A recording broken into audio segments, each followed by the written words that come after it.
larger screen that now houses some of the climate controls, and generally seems more rugged inside. There are a ton of cubbies in different shapes, but it remains the spacious 5-seater SUV everyone knows. From its 2.5-liter 2-motor inline-4, this RAV4 Limited all-wheel drive makes 236 total system horsepower, which is a fair bit more than the CR-V hybrid. Toyota estimates its fuel economy to be 44 miles per gallon in the city and 39 on the highway, also an improvement over the CR-V hybrid. Toyota hasn't provided specific pricing for the RAV4 Limited, but it did say to expect the low 30,000s for the front-drive hybrid models, which is the new standard base model. By comparison, the outgoing base standard front-drive RAV4 started at $31,250, and obviously you did not get a hybrid with that one. Seeing as the RAV4 is the reigning king of compact SUVs, and being much newer than the CR-V, we're curious to see just how the Honda will be able to hold its own. Kicking things off, we are in the Honda CR-V, and as a personal note, I am currently daily driving a Civic Hybrid. I left that car at home, and I got right into this CR-V, which I had never driven before, and everything was like I had just left it. I mean, they basically took the interior out of the Civic and put it in the CR-V, and there is power in that kind of consistency. If you're a Honda driver and you're plugged into the Honda universe, the CR-V fits you like a glove. As a cohesive package, the CR-V drives like a very neutral Honda. Inoffensive, gets the job done.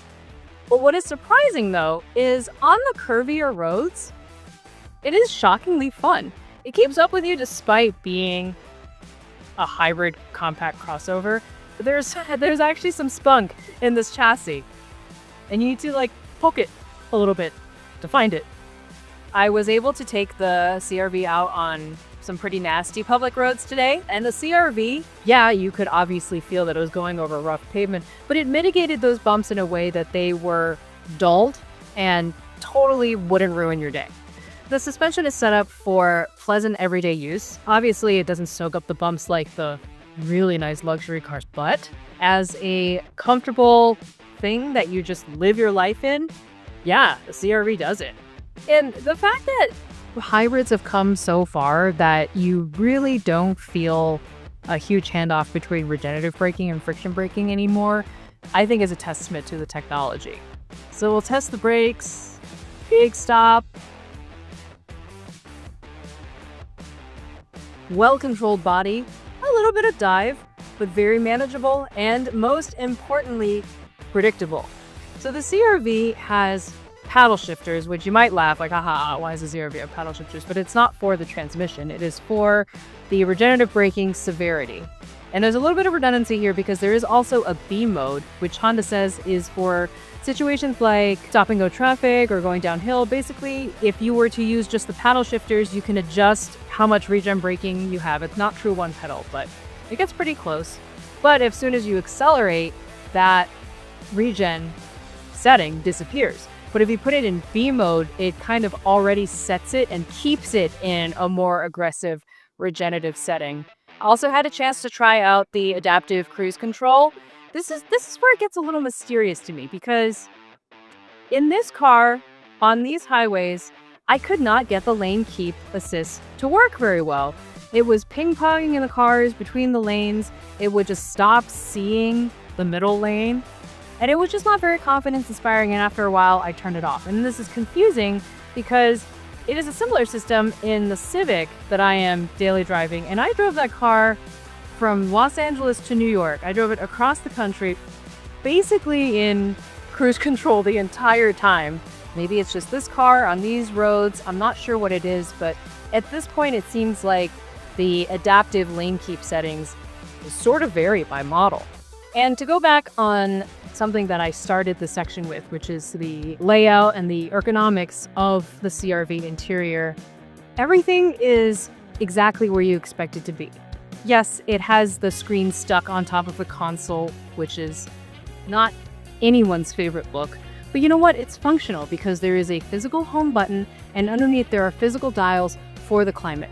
And you can toggle and twiddle as much as you like without taking your attention away from the road. And you look at the CR-V's layout, yeah, you could accuse it of being conservative, or at best, worst, I don't know, invisible. But that sort of simplicity is difficult to achieve. And once you have it figured out, don't change it. Just keep it the way it is. Let's go see what that RAV4 has. As mentioned before, I am very excited about the RAV4. Loved the previous generation, so we'll see what this one is like.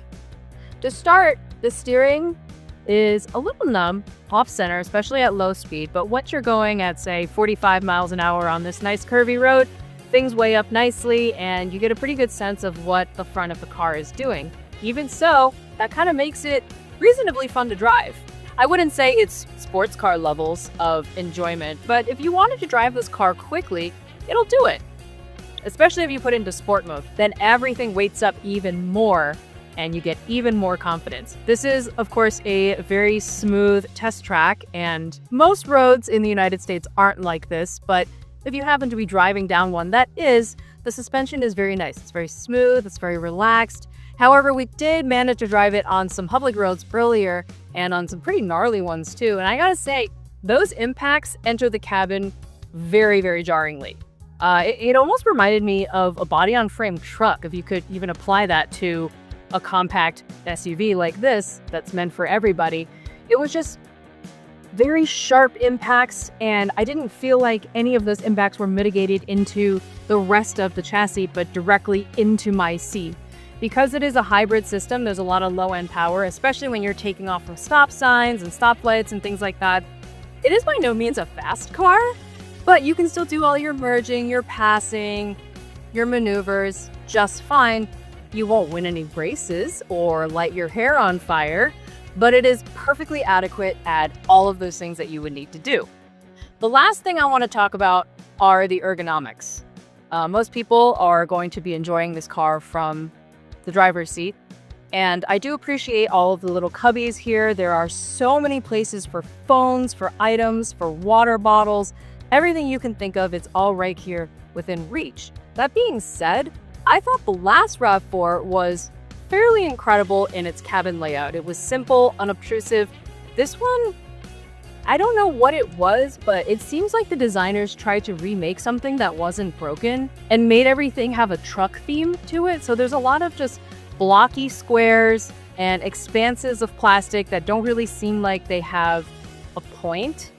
One of the complaints that you hear a lot in car reviews is, oh, there's a lot of like hard plastic. I never minded hard plastic. I think plastic is weight saving and cost saving, and there's nothing wrong with it. The plastic in this car, however, it's kind of tinny. You know, it feels flimsy. So there are certain noises that you hear like that don't sound particularly good or quality. And even the steering wheel doesn't feel as good in the hand as some of the other cars in this class. Other ergonomic issues include this little drive mode surround down here by the driver's right knee. I have short legs, so this is not a problem for me, but I have hung out with drivers who are taller, and we drove this car together, and they said that they actually do make knee contact with this little surround over here. Is it enough to turn off buyers who are attracted to the most popular car in the United States? I don't know, but it is a pretty radical departure from what the RAV4 was.